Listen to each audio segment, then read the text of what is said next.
Assalamualaikum warahmatullahi wabarakatuh. Selamat datang Bapak Ibu guru inovatif dan para pembelajar hebat. Saya Rosi, guru SDN Pondok Rangon 02 yang percaya bahwa pendidikan sejati bukan seberapa banyak materi yang diberikan kepada peserta didik, namun seberapa bermakna materi tersebut untuk peserta didik.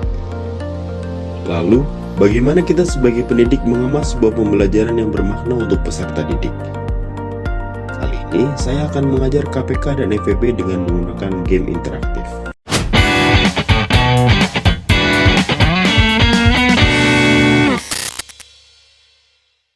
Dalam era yang terus berubah ini, kurikulum saja tidak cukup. Kita sering menyaksikan siswa belajar sekedar untuk lulus ujian, dan setelah itu ilmunya hilang. Inilah latar belakang utama kita. Kita perlu beralih dari pembelajaran permukaan atau surface learning, di mana pembelajaran hanya mengenal fakta menuju pembelajaran mendalam atau deep learning. Pendidikan yang bermakna adalah pendidikan yang relevan, kontekstual, dan personal. Tapi, bagaimana kita menciptakan pengalaman yang mendalam, terutama dalam materi yang sering dianggap sulit dan abstrak, seperti matematika, sains, atau sejarah? Jawabannya ada pada alat yang secara alami menarik bagi generasi Z dan Alpha, yaitu game interaktif. Pembelajaran mendalam adalah proses di mana siswa tidak hanya menerima informasi, tetapi mampu menganalisis, mensintesis, dan menerapkannya untuk memecahkan masalah nyata, dan games adalah laboratorium ideal untuk proses ini.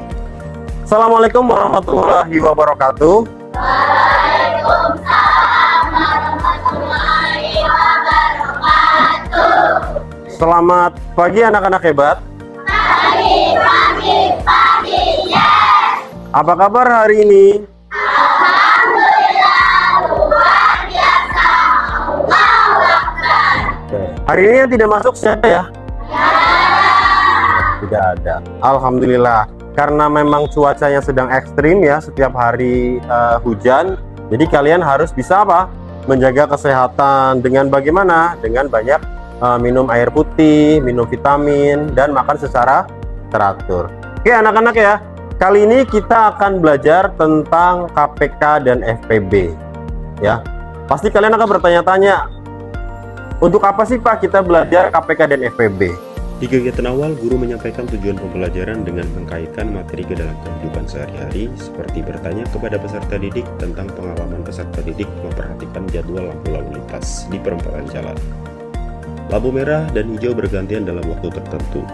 Jika kita ingin tahu kapan dua lampu merah dari arah berbeda menyala bersama lagi, kita sebenarnya sedang mempelajari hal yang disebut kelipatan persekutuan terkecil atau KPK.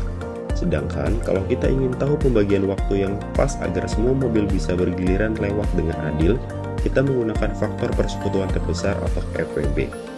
Guru memberikan penguatan bahwa KPK dan FPB bukan cuma angka di buku, tapi juga ada dalam kehidupan sehari-hari. Pada kegiatan inti, guru menyampaikan bagaimana konsep dasar KPK dan FPB dengan visual game. Besar harapan hal ini dapat menambah pemahaman peserta didik tentang konsep dasar KPK dan FPB. Sebagai pendidik, tak lupa pula kita memberikan kesempatan kepada peserta didik untuk mencoba atau menjawab dengan memberikan pertanyaan pemantik yang diberikan oleh guru.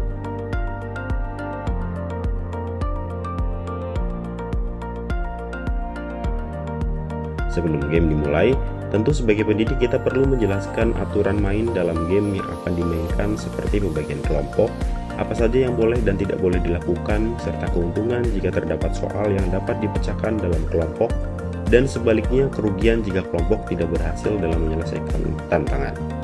Peserta didik dibagi dalam 4 kelompok, di mana masing-masing kelompok akan secara bergiliran melempar dadu yang akan menentukan berapa banyak langkah yang mereka dapatkan. Di beberapa kota permainan terdapat ular dan tangga, di mana jika kelompok pemain berdiri pada tangga akan mendapatkan pertanyaan.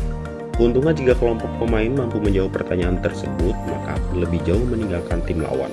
Namun sebaliknya, jika seorang kelompok pemain berdiri pada ular dan tidak dapat menjawab pertanyaan, maka kelompok pemain tersebut bisa saja tertinggal dari kelompok yang lain.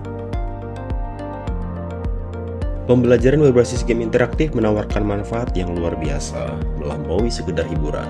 Pertama, meningkatkan keterlibatan dan motivasi siswa. Game secara inheren menarik dan menantang. Siswa termotivasi untuk mencoba lagi dan lagi hingga berhasil mengatasi rasa takut akan kesalahan. 2. Membangun pemahaman konsep mendalam.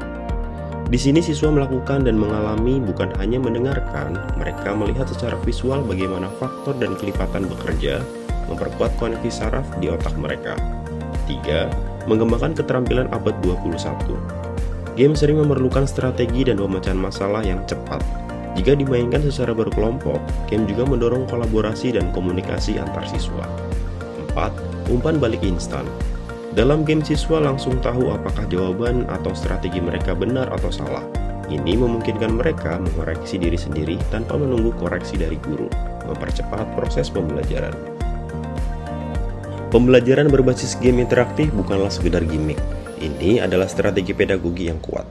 Dengan mengubah KPK dan FPB menjadi sebuah permainan, kita tidak hanya mengajar matematika, kita juga menanamkan cinta terhadap tantangan dan keyakinan diri bahwa setiap siswa bisa berhasil di matematika. Game selanjutnya adalah battle, di mana pemenang dari game pertama dapat menantang tim lawan dan menentukan materi yang akan dimainkan oleh kelompoknya, seperti KPK atau FPB. Tidak hanya itu, kelompok pemenang dalam game ular tangga juga dapat menentukan materi yang akan dimainkan oleh kelompok lain.